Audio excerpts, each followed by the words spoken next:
Welcome to Brainthropology. Let's talk about our amazing brain and the issues that get us stuck. We all have those moments where life gets overwhelming. It can be related to injury or illness, or an issue with your kids, or just because life is crazy and we need a little help and encouragement. Our team of therapists, expert guests, and clients are here to deep dive into the topics that matter most. We will share information with our listeners that encourages, educates, and empowers.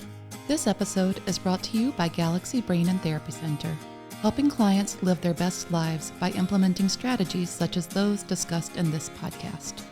Galaxy Brain and Therapy Center is located in Ann Arbor, Michigan, serving southeastern Michigan for in-person and community-based services. Out-of-state virtual and teletherapy services available for OT, PT, speech, mental health, and mindfulness.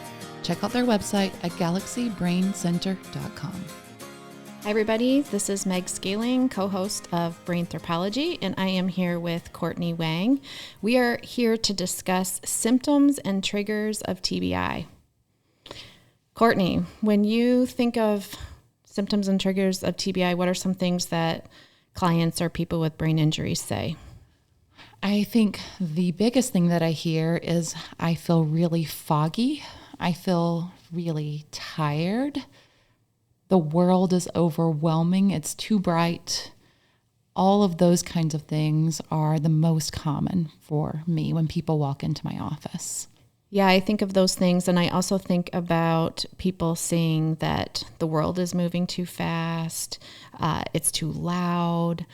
And it's so interesting. I follow some Facebook groups of people with brain injuries and concussions, and a lot of them express this fear that these feelings that they're feeling are irregular, and they fear that there's something wrong with them, or they feel like, is this what crazy feels like? Like, I don't know what's going on. Well, I think that's the hardest part about a brain injury is your brain is this mega super control center of your body.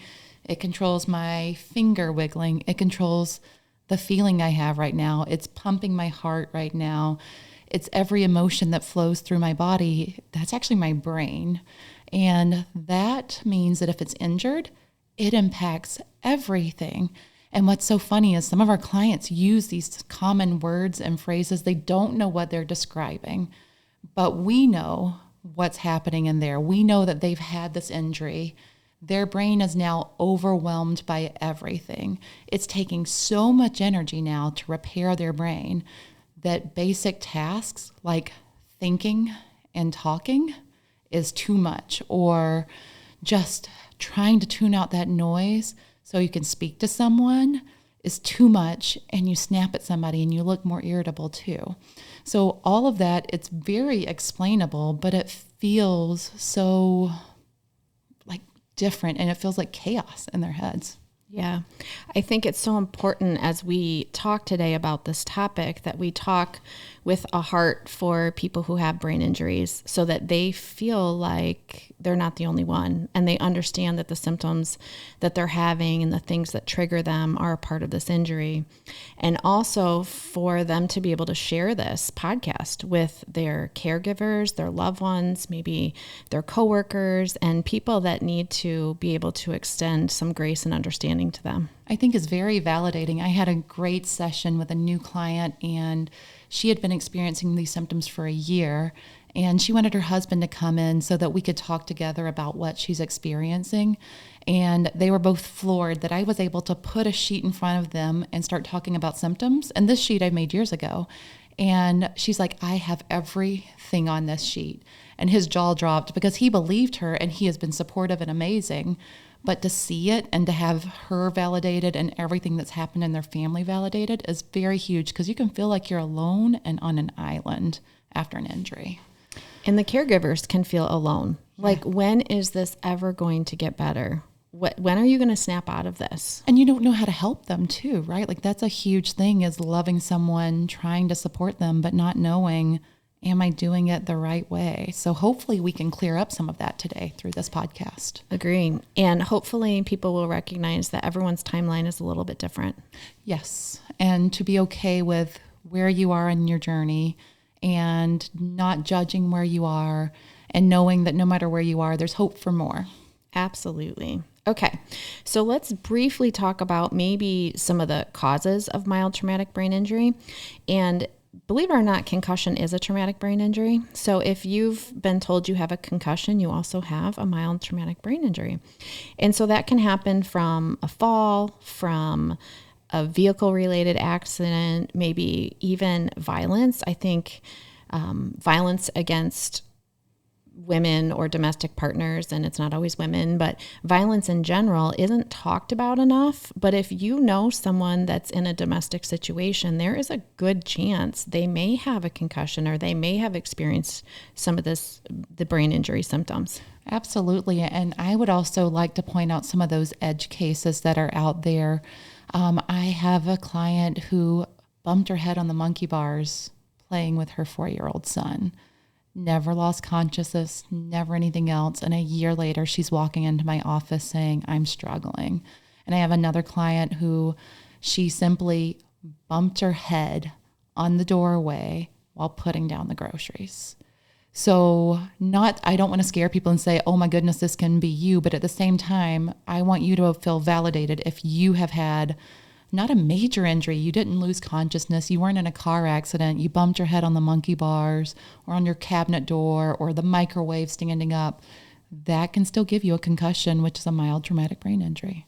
Absolutely. And for some people who are in the world of sports, those subconcussive hits where you are heading the ball over and over or your helmet-to-helmet contact, that combination of multiple of those subconcussive hits can also lead to this type of symptom. Yeah, absolutely.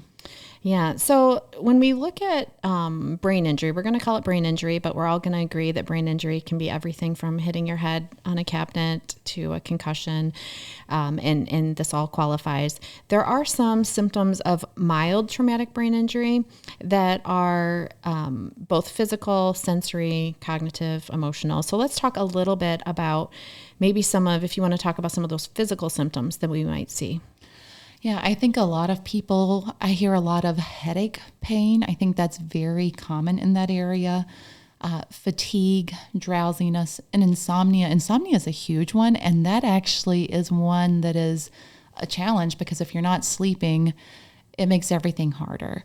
So that is kind of one of those compounding issues that people have. Also some dizziness, vertigo, turning your head, rolling over in bed side to side can trigger those symptoms. And even just like visual tracking and trying to read in place and that kind of stuff, I hear clients have a challenge with. Absolutely. I also think from a sensory symptom, you might feel blurred vision or this ringing in your ears.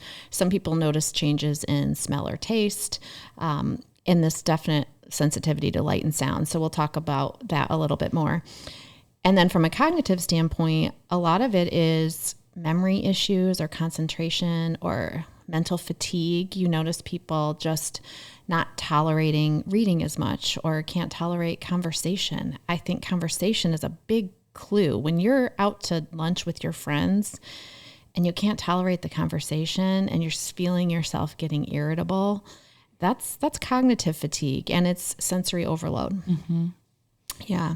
So when you move more towards that moderate brain injury, then those are symptoms that maybe that person had a loss of consciousness at some point. They have really persistent headaches, and that initial symptom might have even triggered some nausea or vomiting. They sometimes have seizures. So when my daughter had a concussion in 5th grade, she fell off monkey bars. She ended up having a 30-second seizure and went unconscious. And of course, that's a scary call to get as a parent. And it took her about 6 weeks to recover. And so that would probably fall in that moderate category, not just that mild category.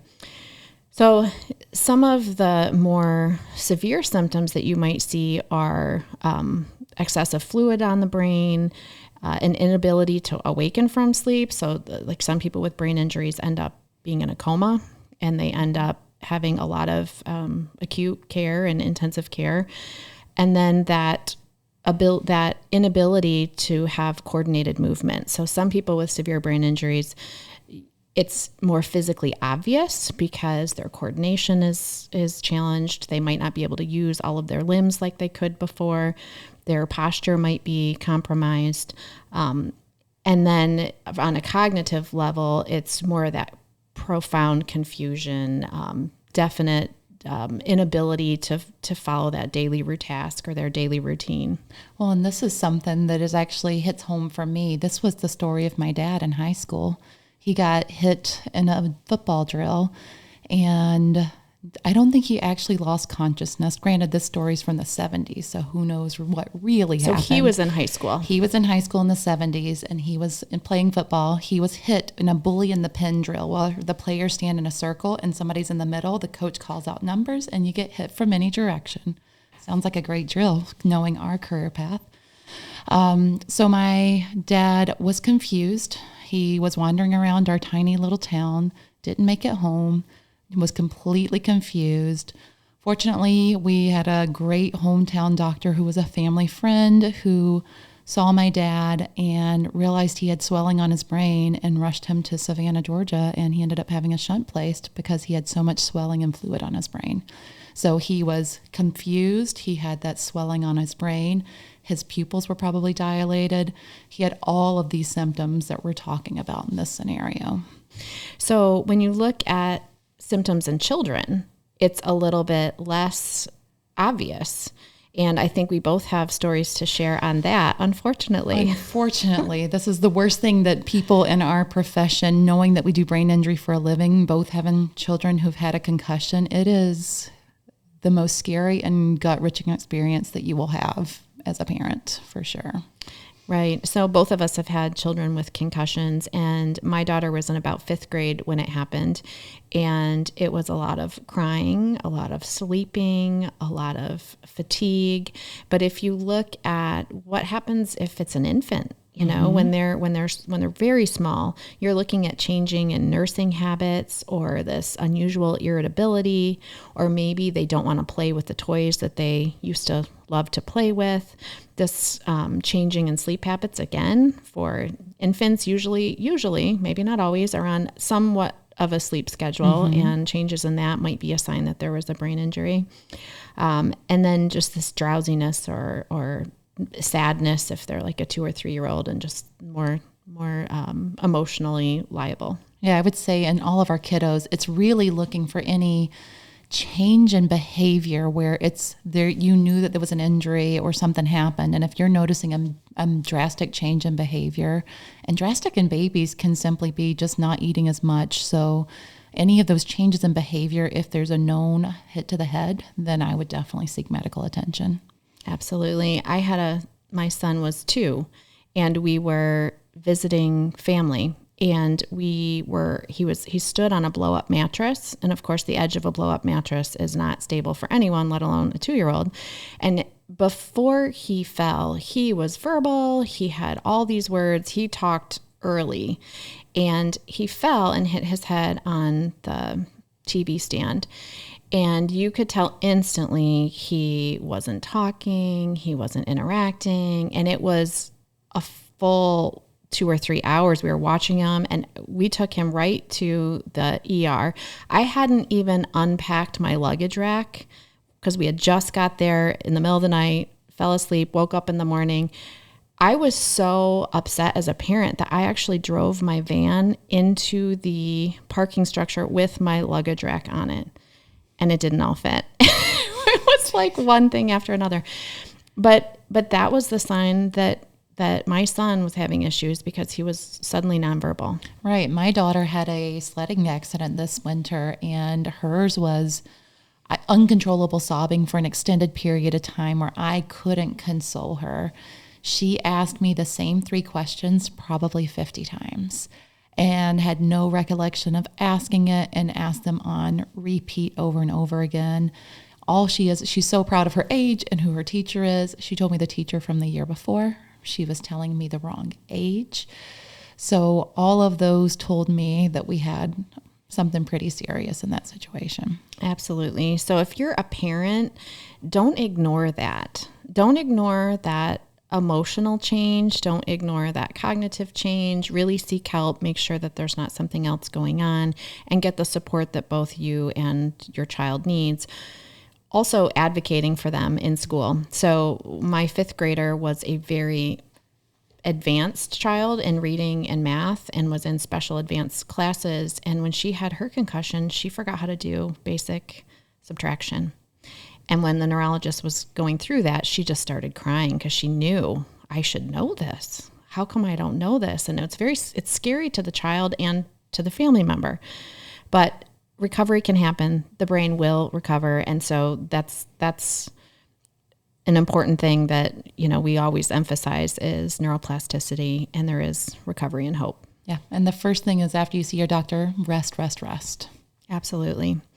So we're going to talk about a few other complications that might happen with a brain injury, because there's a lot of things connected. We talked about the emotional, the limbic system. We talked about the visual system being connected. And so when you have a brain injury, it's also possible that there's some blood vessel damage that could cause issues with blood pressure, issues with swelling, all of those things.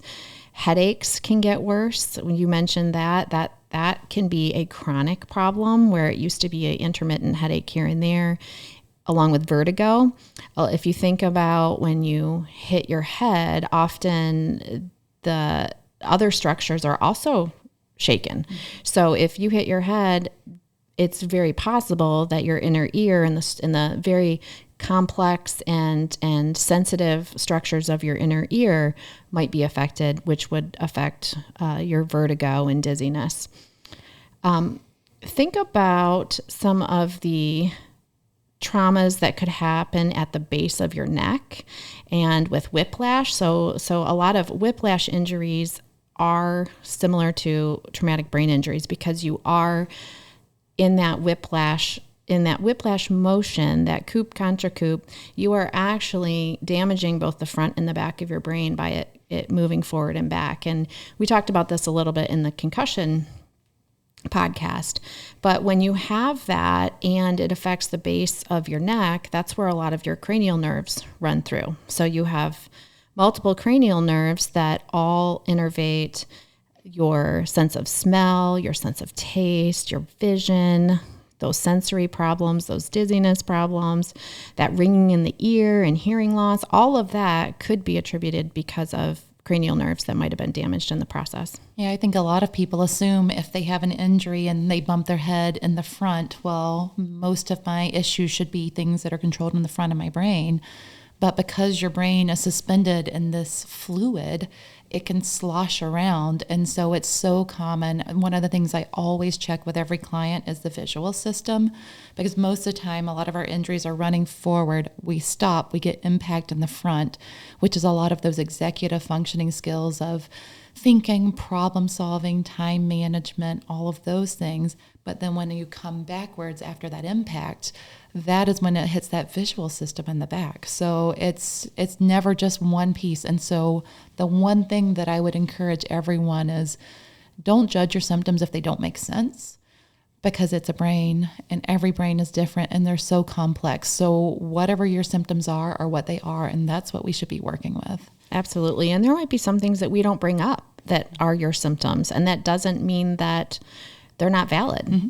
When we talk about that vision system, I think there's another complication that can happen is that binocular vision dysfunction or vertical heterophoria. So sometimes people complain of a lot of vision issues because both eyes aren't working together the way they used to. And believe it or not, we're not symmetrical. And we talked about this a little bit in concussion too. One eye might be higher than the other. One ear might be higher than the other. So when our brain is healthy, it can accommodate for that. But when our brain is injured, our two eyes aren't working together the way they should. So sometimes we might need a prism glass or vision therapy to help Band-Aid that and fix that and rehab that. And I think that's something that the vision screenings, some of the wonderful eye doctors that we've had the privilege of working with have shared with us. It's amazing what those screening questions are. Do you feel overwhelmed walking into a big store? Do you feel anxious? Like that is actually caused sometimes, not always, by that visual system, because your brain is so used to this information coming in one way. All of a sudden, the information is slightly different. And I kind of equate it to being on a boat. Your ground's not steady anymore, and your whole body is hyper alert because it needs to know how to shift and adjust, and it's overcompensating all the time. But that makes your brain even more tired after it's already injured, and it leads to that sense of unsteadiness, anxiety, so many different symptoms. Yeah, and the physical symptoms that go with that. So if your eyes aren't working together and one is slightly higher than the other, you might tilt your head slightly to level out your eyes. And then that causes tension, shortening of your neck muscles on one side, lengthening on the other. Often people might say that their one trapezius is really tight. And they also might complain that when they walk down a hallway, they veer to one side and they're always kind of bumping into things on one side. I hear a lot of complaints when they have these visual issues of having difficulty in stores where there's really tall aisles because those aisles look tilted and things don't look straight anymore. And so in order to actually have something look straight, you have to tilt your head. So if you're at home and you look in the mirror and you have to have your head tilted to one side for everything to look upright, and when you actually make your head 100% vertical, and things look crooked, this might be something that you're dealing with. Right. It's one of those screenings. So when we look at this visual system, I think if we were to talk about a few more things that might trigger this visual system, if someone's having issues with this visual system, before we move on, what settings might be difficult for them? What might be a trigger for them? If you have visual sensitivities, what might be a hard setting for you to be in? Screens can be a big one. I have clients a lot of times play around with the blue light on their screens to see if it's helpful. Some clients really end up preferring a certain light color to help filter out certain types of light. I have so many clients that struggle with big box stores. I think it's the fluorescent lights, but it's also people don't realize how much visual input is in a grocery store.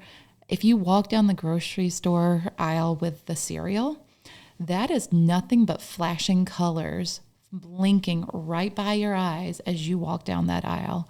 It is completely overwhelming. I think cars are another one. It simulates that cereal aisle where the car is moving. All the trees are flashing, all the lights are flashing, there's cars, all of those different things. Your brain doesn't have time to quite gather what that is because of all those changes. And so it leaves you feeling anxious. It can make you feel nauseous. It can make you feel all these different things. Absolutely. And you mentioned it, fluorescent lights. Light sensitivity is, I want to say, almost universal. So many people after a brain injury will express difficulty with light sensitivity and having to wear sunglasses inside and keeping shades down and tuning out that light, and definitely a sensitivity to fluorescent lights. It reminds me of a client that was referred because he had such a sensitivity to fluorescent lights that when he drove down the street, he could see the flicker if someone had a fluorescent light on their outside doorstep, their outside floodlight. If anything was fluorescent, it would bother him when he was driving. And so would any fluorescent lights that he saw that was, signs or anything like that. And so we were working on strategies like how do we train that eye to get used to that fluorescent light? And it was a real challenge, but a real issue. And he had a very severe case of it. But most people who have a brain injury can tell you what stores they like to go into and which ones they don't, because visually it's either really too challenging. The other thing I think that people don't understand that is a visual challenge is movement. And so if you are in a place where there's a lot of moving people, or if you're in a family gathering where people are moving, people are talking, there's a lot of motion, you're at a big table and people are getting up and people are playing games and they're passing cards and whatever it is, those family functions can be difficult visually as well. Mm-hmm. Yeah. Let's talk about some of the intellectual and cognitive complications of a brain injury, and let's talk about what that might look like, and then let's talk about some things that might trigger. Yeah, I think for the intellectual piece, a lot of people complain about memory. That kind of, and we call it working memory in the therapy world, that memory where, man, I can tell you who my grandkids are, I can tell you all my life history, but you tell me, oh, you need to get eggs, and by the time I walk into the refrigerator, I don't remember that I'm supposed to get the eggs. So that is one very common one. Another is a lot of word recall. People complain that they can't remember in the moment. They know it, but they can't get the word out for someone's name or the name of an object, which can be very frustrating. And sometimes if you've got a kid and you're not able to say their name, can make them feel a little bit sensitive too. Yeah, and in remembering names of people that they should know. A lot of it, your kids might forgive you. If I know I've been called every one of my siblings' names. Mm-hmm. There's 5 of us. So, but if you're in public and you're like, I should know that person, but I can't remember their name, and I'm going to figure out a way to avoid them or avoid this conversation, or I hope they don't ask me my zip code or my phone number when I'm on the phone with someone, because that is very stressful for someone to not remember simple things. Like, I should know my zip code, but I don't. And then they have this anxiety, and no one operates well when they're under anxiety or pressure and they've got their emotional deregulation and they're challenged in that way.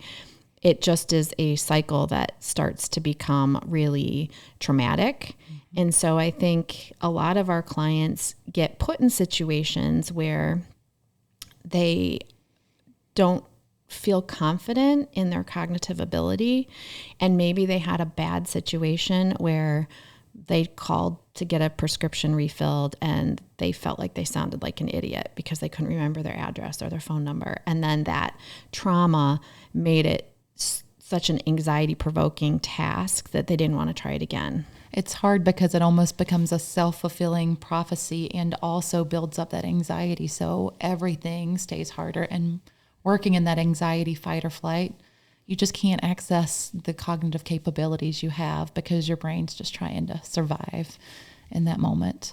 I think another thing that a lot of people have is difficulty with focus. That's a big challenge. We've already mentioned all these sensory issues that people have. So it's really hard to tune out that car driving by or the air conditioning fan. And so all of a sudden you look like you're not paying attention, but it's because your brain doesn't know actually where to start or what to pay attention to because it can't figure out what's the most important thing. It knows that it's supposed to focus on this conversation, but wait, why is there a fan going? Is that important in this conversation?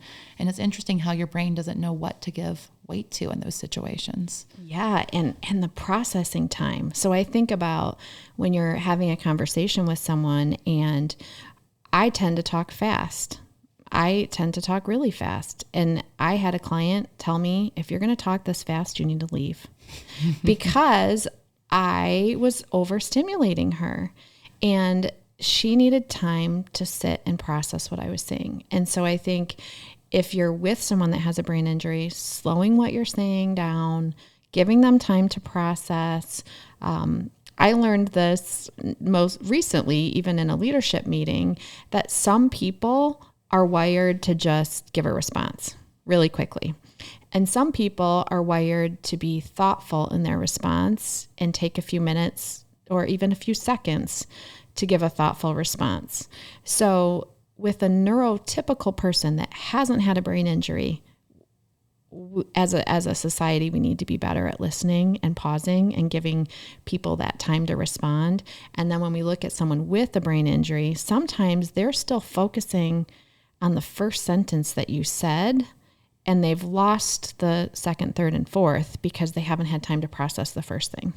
There's a great book I recommend to everyone. Our coworker and friend Jessica Smith recommends it to everybody. It's The Ghost Inside My Brain. And it's a guy who is a professor who got a concussion. And he does this beautiful example. He decided every day he would give himself a test in the morning to decide if it was a good day or a bad day. He had 5 children and he had to name them. It could take anywhere from 6 seconds to, I think he said 250 something seconds. And so he went through the process that his brain went through for that question. First, he would say, is this a trick question? Do I have kids? Is this a binary question? Is it yes, no? And he would go way down this track, and then he would come back and be like, Nell, no, my oldest daughter's name is Nell. It's no longer a binary question. I can erase all of those things. And then he would go down another pathway of, maybe I don't really have 5 kids and I have all these things. And so he said that on a bad day, he would have very similar thought processes. And it was amazing how much information his brain would compute. On a good day, it just came out. But his theory is we always process this much information, but your brains are so efficient. On a normal day, you say, who are your 5 kids? You can rattle them off in 6 seconds. But it really, in that same 6 seconds, that same amount of processing has happened, but it slows so much down that it comes out completely differently. Yeah, and you bring up, so that example brings up that problem solving, right? So you're going through in problem solving situations, and that problem solving could mean that you're trying to multitask or trying to figure out multiple, it's not really multitasking, it's really dividing your attention, but being able to have multiple things running in the background and being able to manage the fact that here I am, writing a check from paying a bill while I have the coffee maker going, or I have the laundry going and I have to remember to switch it. Without a brain injury, we can usually hold some of that, especially when we're not under stress and we're able to manage multiple things. But with a brain injury, that multitasking or being able to problem solve through all of these different types of situations are really difficult. And decision making, I think, is just crucial. And it's the hardest. It's a very complicated task. As much as we try to go through a decision making and break it down, it's not a linear step-by-step process. And that is one of the most overwhelming things. And so many of my clients, they think they know, but so much of what they knew about themselves, they feel like they can't trust anymore. And so then they feel like they can't trust themselves for that decision, but we need that decision to move forward. So I spend so many of my sessions actually talking with them, going through the rationalization, and then we make a decision together and I write it out, because when I leave, I need no more decision making to happen. I need them to start moving forward with their day.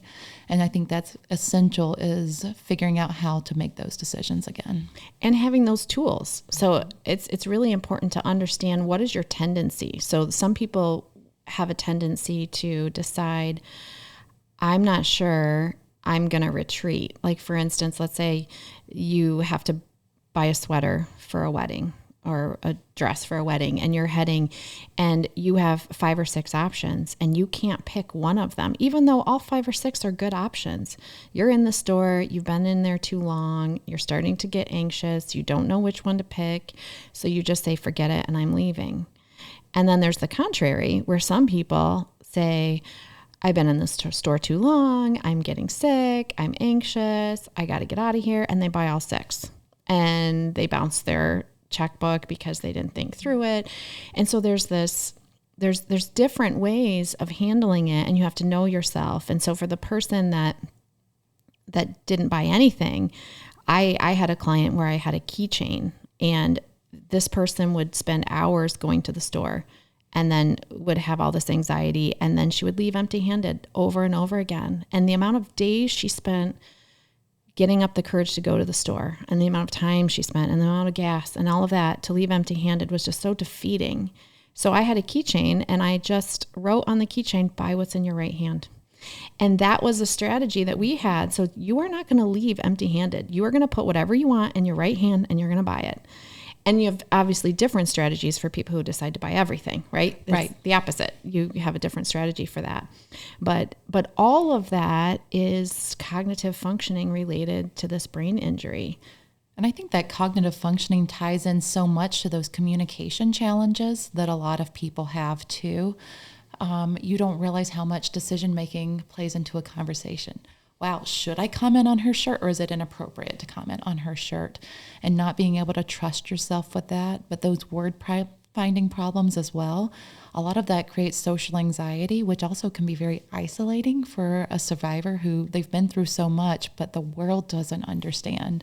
It's an invisible injury. And the biggest challenge with that is when you look fine, people have certain expectations for how you behave. And that's where I really encourage people to build their tribe, to build their trusted people and get these people to help you. Because if you can't get to a therapist, hopefully you can find a family member or a friend who can start helping you through these processes and helping you with those decisions, helping you build that confidence so that you don't get into a situation where you're stuck. And helping you unmask some of your deficits. Because I think with communication, you are deciding, do I share this struggle I'm having? Do I not share it? You know, everyone tells me I should be getting better. Maybe I'll wait another week and not tell anyone what's going on for real, because maybe by next week this will be over. And then weeks go by, and then months go by, and then you have all of this fear and issues bottled up, and then you have to decide, am I gonna unmask my deficit, or am I gonna continue to fake it till I make it? Well, that social component is just a huge piece of the story of a brain injury as well. Those social situations, understanding nonverbal cues might get a little bit harder. You might get a very literal brain, then that may not have been who you were before. I think understanding and being able to work in a group can be very challenging because that requires multitasking. And all of these situations can be very anxiety provoking to your brain that we've already kind of discussed. Probably already feels a little more anxious because this world has just changed so drastically. And your social environment changes because you can't tolerate the same environments that you could before. So if socially your thing was going to basketball games with friends, all of a sudden those lights, those sounds, those horns that surprise you, you know, the whistles, the foot traffic, all of that is so difficult to manage that what you loved before you can't even tolerate. And the hard part is your friends and family who will genuinely love and care for you might not understand this situation, and you might not right now have that ability to communicate to someone what you really need. You might not have the words to put to it, which is, I think you and I, this is a big reason why we do this podcast. Like, our goal is to say, they can say, listen to this. This helps explain where I am in this moment right now. Because I think I was telling you earlier that I had a session the other day where it was a wonderful spouse who adored his wife, and he had been so helpful, but he was trying to be understanding, but he didn't understand. And so he kind of felt like he was blindly helping, but he didn't fully understand, even though he wanted to support her. And it makes it really challenging. Yeah, I think some of the most heartbreaking stories are those that are of people who loved holidays. Like, they were the people that decorated for the holidays and hosted and were filled with joy when their house was full, their heart was full. And then to see those people that don't want to go to holidays, that don't want to host anymore, that need to take time away, that need to quiet themselves or remove themselves from situations. So talking about socially, let's spend another minute on social. What are some triggers that you think trigger this social dysfunction or the social symptoms? And then what are some takeaways that clients can think about maybe incorporating? I think let's start with family, because I think family can be the core of that. If there's a family gathering, I try to work with my clients to identify what might be overwhelming in that family gathering, if it's the number of people or the noise. And sometimes situationally, you'll try some strategies to help just for that. So I'm not a proponent of wearing earplugs a lot. I think it can make you more sensitive. But what if you really, really want to go to your child's birthday party? maybe it's okay to wear earplugs for 1 hour if that's your trigger. Or maybe you need to go through and talk with the host and say, I need a place to lie down and be alone to recharge for a few minutes. Another tool that I work on with clients is really writing down what they might need in this situation. Let's talk through this whole party. Let's write it down. And then you email that to the hostess. And that way they might be, or a trusted person. I always want to have a partner at a party for someone. So your party partner or that hostess will know what's going on. And you can kind of have discreet ways that you don't feel socially awkward to say, I need to lie down or I'm leaving early. They can kind of help you cover socially for it and saying, oh, I knew you had to leave early. I'm so happy you were here, and let you out. And always having an exit for something like this as well. Knowing that if you get tired, you have a way to leave, I think makes you more willing to try, because otherwise that whole task would be completely overwhelming. Absolutely. And I think this is probably a show in and of itself, is how to deal with social anxiety. But I will say that if you spend a lot of time at home in a quiet environment to try and keep yourself regulated, it's going to be really hard to jump into a situation like that. So it might be advantageous to go sit in a coffee shop, even if it's only for 5 minutes or 10 minutes, and kind of practice being in those settings and practice relaxing through those settings. You don't want to get up and leave. Every time you're in an anxiety-provoking situation, if you get up and leave, you're just reinforcing that the setting is dangerous. So if you can sit in that setting and relax, if you're at a 8 out of 10, and if you can sit in that setting and try and relax and get yourself down to a 4 out of 10 before you leave, you've just retrained your brain that this setting isn't dangerous. I can actually be okay in this setting. Yeah, and I think there's a lot of modern technology that has really normalized some of the strategies that you and I would use with some of our clients. Right now, one of my favorite ones is I have had clients who I have them put in their Apple or whatever headbuds that are a little bit noise canceling, and I have them put it in just one ear, and then I'm in that ear while they go in somewhere. I don't even have to be in the building with them, and they can go in and they can tell me where they're going to go, where they're going to sit. And just knowing that they have an ally in their ear who can kind of guide them if they get overwhelmed gives my clients, it empowers them to actually go into spaces that they may not have been into for years. And also, I want people to always start small. I think sometimes you just really want to take a leap and just do it. But if you're going to do it in a small fashion. You trained me, and you went through the story of your client who couldn't go into the grocery store, and she could go into a gas station, but then she could go into the tiny grocery store, and then you build it up. But you definitely don't start at Meijer or Costco or a Walmart. Those places are overwhelming to a not injured sensory system. So start small, give yourself baby steps so that you can work up to those challenges. Absolutely. So if we think about the social aspects and the physical aspects and the cognitive aspects, all of that is a contributing factor to behavior. So if you wonder why behavior changes after a brain injury, it's because your poor brain is managing all of these changes. And some of those behavioral changes are going to be that lack of self-control. If I think about just pain in and of itself, how I respond when I am in pain, if I have a headache, and I thank the Lord do not get headaches very often, but if I have a headache, I don't respond well to my children. Mm-hmm. I'm snippy, I'm edgy, I just can't stop pressing my thumb into the back of my neck. It affects my behavior without a brain injury. So if you think about all of these factors, it is going to affect behavior, and it is going to give people a shorter fuse. They're going to be more reactive. Like you talked about that frontal lobe. That frontal lobe is what we depend on to filter out what we say. If we said everything that came to our mind, we probably wouldn't be able to have a podcast, right? Because we would, say things that we'd get kicked off the air for. But our frontal lobe is working. But people that don't have that frontal lobe, they might say things that they shouldn't have said. Well, and we're stacking an injured frontal lobe with a really tired brain because it needs more energy to heal, and every daily task takes more energy. Those two things combined, I think that hopefully that can make anyone who hasn't had a brain injury understand that it is like hosting 40 different people at your house and trying to take care of your newborn child and trying to start a new day of work all at the same time. It is overwhelming, and you're already starting with an injured brain. And a fragile limbic system, a fragile system that manages your fears and your fight or flight and your emotional control.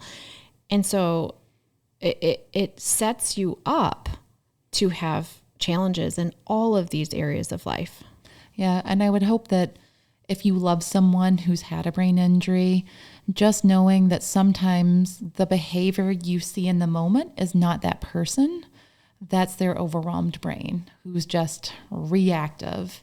And so don't judge on that moment, love them through it. And I think with the right help, all of those things can get better. And what you see in that moment is not what you have forever. It's just where they are in that moment. Absolutely. And those behaviors can be difficulty with self-control, lack of awareness, lack of insight into their deficits, maybe risky behavior, that difficulty in social situations, and verbal or physical outbursts, not being as controlled with their tongue as they used to. We hear people swearing I remember having a client that was a minister, and I was early in my career, and his wife kept saying, "I am so sorry. I have no idea. I have been married to him for 40 years and I've never heard him swear."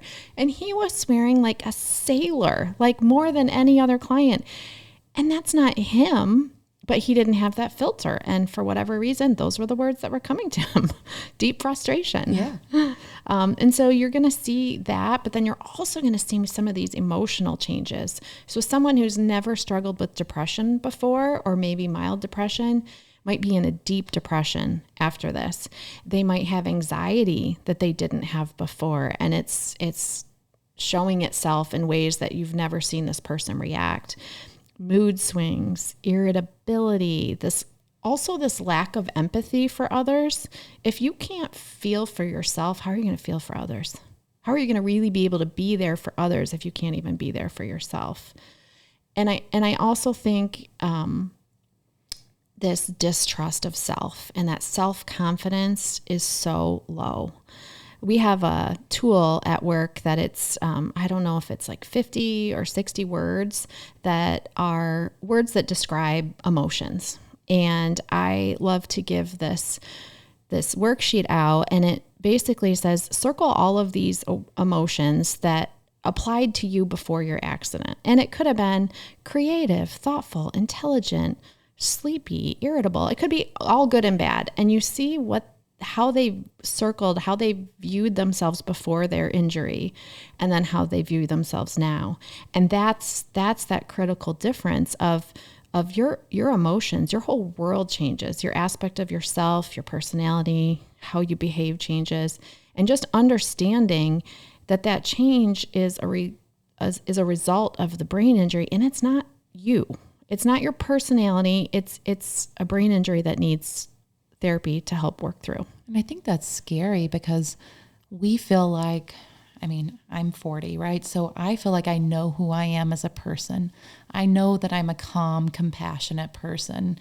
And to have that change has to be a very, very scary experience, to suddenly have what you would consider as your core persona and who you are suddenly shifting overnight. That's a very scary place to be. Absolutely. So I think we've really talked a lot about brain injury and all of the complex issues that come up, and hopefully we've given people avenues to advocate for themselves, and we've talked about how, as a caregiver, as a parent, as a coworker, as a friend, you can support someone with a brain injury. And I just wanted to read a quote from Lou Holtz. And he said, "I follow 3 rules. Do the right thing, do the best you can, and always show people you care." And for someone with a brain injury, do the right thing for yourself And we're going to talk about self-advocacy next session, and make sure that you are taking care of yourself, that you aren't putting yourself in situations that you're not going to be successful in. Give yourself some grace. Always show people you care.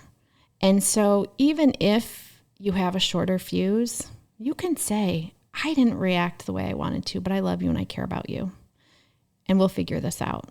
And if you are a caregiver or a friend or a family member, you need to follow those rules and make sure that you're listening, you're doing the right thing, and you're showing compassion and care.